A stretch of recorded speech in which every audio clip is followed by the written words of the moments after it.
Yeah, for another example, we have some cloth here. Indeed, we do. Yes, we do.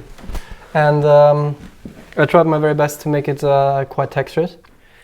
And I really wanted to put a glaze on it to see how the texture is really bringing this, making this shine. Mm-hmm. So I was thinking we do some really striking red. What do you think? Which begs the question, just to take that first, would you, if she was going to wear a cloak of almost, I guess, any other color, would you still start like that with that color?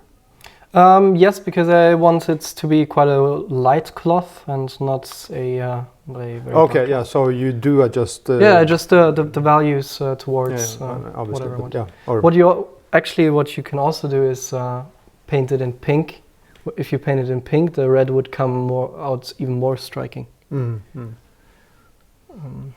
Okay, yeah. Okay, we take some... So now a slightly bigger brush. Yes. Yes. We really That makes me happy. Haha. That other film on glazing, I was being quite neurotic. So I go really... Yeah, like look at that. I have to... Sorry. Yeah.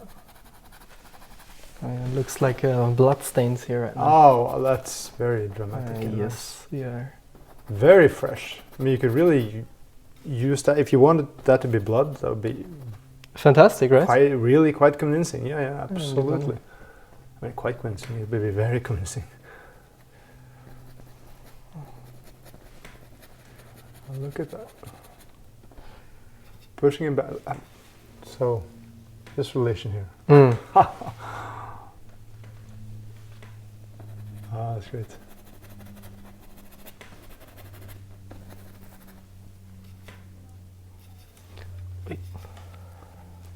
Wow, that's a wow effect. Yeah, isn't it? Wow, yeah. Okay, let's go on top there. Just to have some completion. Do you worry about? Well, I haven't seen you paint for a long time on a painting, but so maybe this is slightly premature. But do you worry that if you glaze this and then the skin is painted differently, that they are too separate in terms of color? Well, normally I'm not quite sure I understand the question, but normally I would first finish the underpainting, of course, and then glaze the cloth. Yeah. And then the skin. So, and I mean, I can do that in the same session and adjust it to however I want it. Yeah. Oh yeah, it really has. You see how much more depth and sort of space there is. Yeah, and you really can see the light, how the light travels. And yes, it has. That's really that effect of painting that air between us and the cloth. So now what I'm going to do is I'm going to smooth that out. Yeah. Just go in the direction of the cloth here.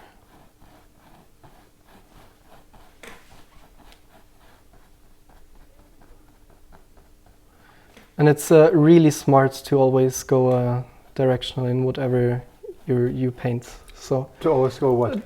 Directional, so don't make unmotivated brush strokes. So you follow the directions of whatever. Because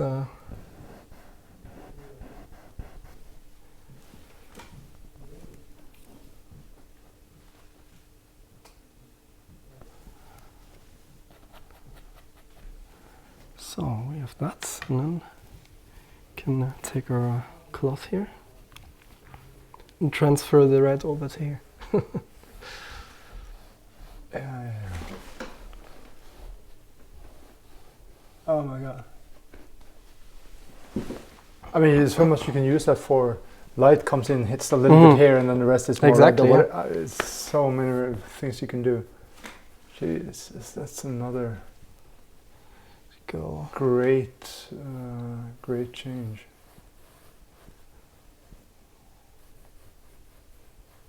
Just wiped it out here a bit. A little bit more light here on the shoulders. Should be quite fine. So it's all the time this thing of having the basic form structure. Yes, and then basically trying to improve it. Yeah. However you can. And then when you do one glaze like that and just work with those two components, and then yeah, exactly. a lot of things can happen. Right? Then you can paint into that, and yeah, I can go really. Let's put a little bit of black in actually, just to darken that shadow here. I mean that's extreme, but yeah, no, but it shows what can happen. Right? Yeah.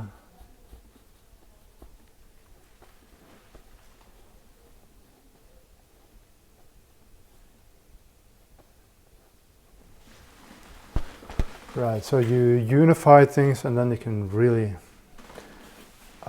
separate them. yeah, exactly. And I guess I would probably go over later once it's dry with another glaze, Yeah. just to even further deepen it, the colors, because right now it's more of a orange.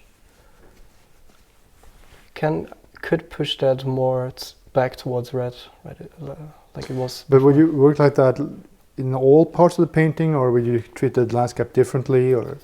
Well, everything should be treated differently, but a landscape, I wouldn't find a reason to glaze much there. Perhaps a sky could be quite nice to have in very thin glazes. It has a very atmospheric effect if you do that, especially the transitions. Right.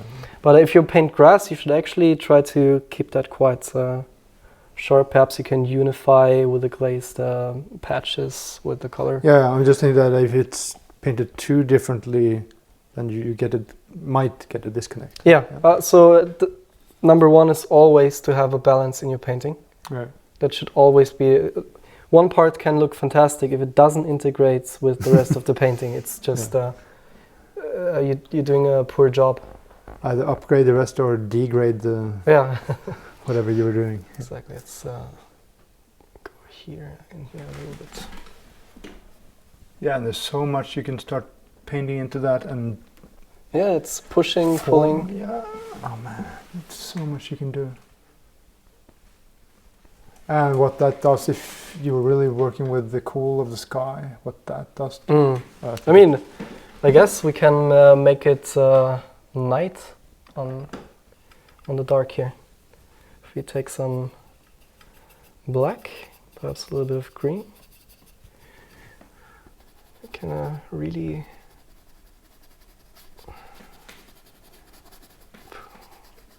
shut the lights off.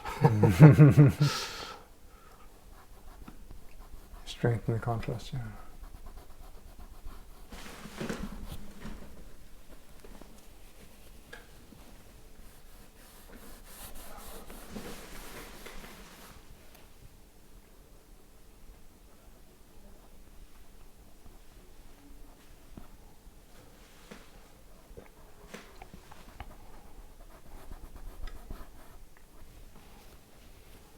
Would you, with glazing, also glaze things in quite different colors so it becomes a bit noisy, and then unify them with another glaze, for example? Usually when I paint skin or the body, I usually keep it the underpainting and then just put in the redness. For example, here the breasts or the hands would have some redness here, the collarbone.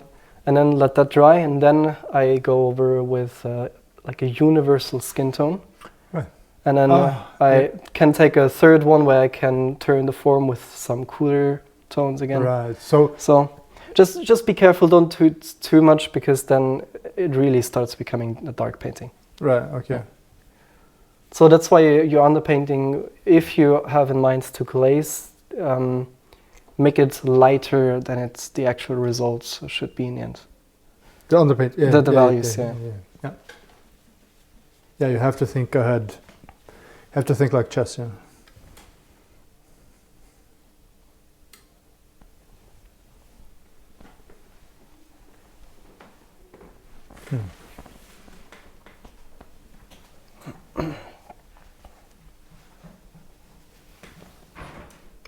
Yeah, and if you come really close, you really see those little pools. Oh yeah. Here. Yeah. And then you get the... And it really gives the fabric sort of a texture to it, like it's a rough fabric. Yeah, like a sort of rough weave, you know. And what you also can do is just here, take that a bit, kind of make a texture there. Just. I mean, you really get an aerial perspective there. Yeah. And also, I mean, so much things you can do. How this works now, you can have this over some cloth underneath, like just like as it appears now. Yeah. You get different layers. So much happening. And it really gives this sense of light, because it's really coming back to you. Yeah. And with the texture of the cloth there, you get the perspective of it, the depth of it, which is amplified by that glaze, which is at the same time gives much more light or variation.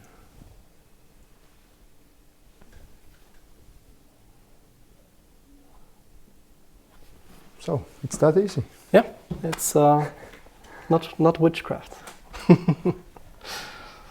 But very, very, very efficient. Thank you for checking out this video from the School of Apelles. Go to caveofapelles.com/subscribe and access our premium library. That's caveofapelles.com/subscribe.